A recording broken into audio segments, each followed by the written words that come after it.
Winter is coming.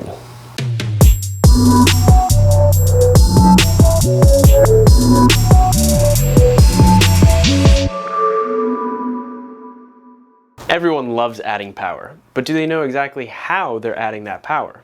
Well, with boost season right around the corner, let's go over a few boost fundamentals.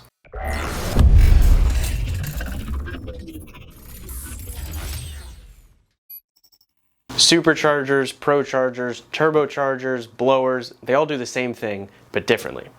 Today we're going to go over the basics. There's turbochargers and there's superchargers.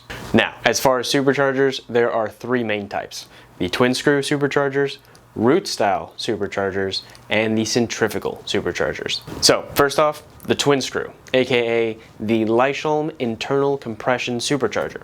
How does it work? It's two screws, male and female, that interlock as they rotate towards each other to compress the air. So how does the entire supercharger work? Well, air comes through the inlet, the rotors spin towards one another, the air is compressed through the female screw, the air is then sent down through the intercoolers and into the combustion chamber. The roots, or pump style supercharger, also uses two screws, but they are twin meshed lobes. How does it work? Air comes through the inlet, the rotors spin away from each other, pumping the compressed air to the outside of the rotors, sending them down through the intercooler into the combustion chambers. Centrifugal superchargers act like belt-driven turbochargers. Unlike turbos where the exhaust gases are what drive the compressor on the centrifugal supercharger is belt-driven via the serpentine belt. So, how does it work? The serpentine belt drives the compressor, which is then spun to compress the air. The air is then slingshotted towards the outer diameter of the head unit. That compressed air is then sent through the intercooler piping into an air-to-air intercooler to cool it down, and then into the throttle body.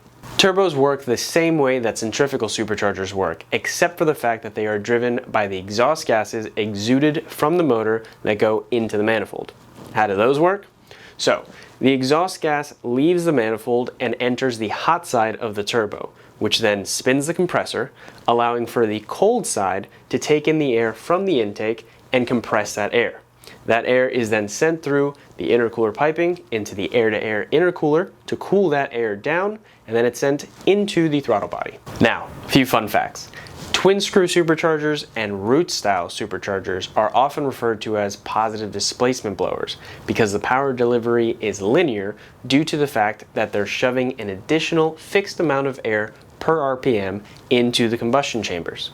So, for example, on my ZL1, the LSA has a 1.9 Eaton supercharger on it, which means that for every complete revolution that the pulley makes on the snout, that supercharger will have pumped 116 cubic inches of air into the motor. Now, everybody wants to know which one's going to be the best option, which one's going to make the most power, and statistically it's going to be the turbo.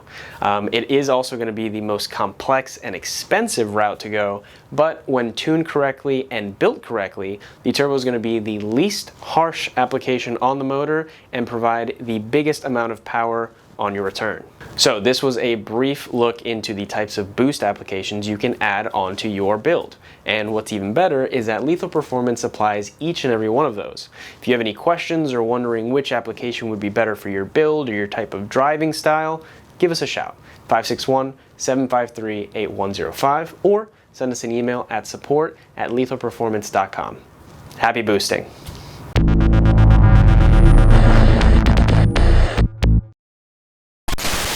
Supercharger blower on there. Nope. What am I saying?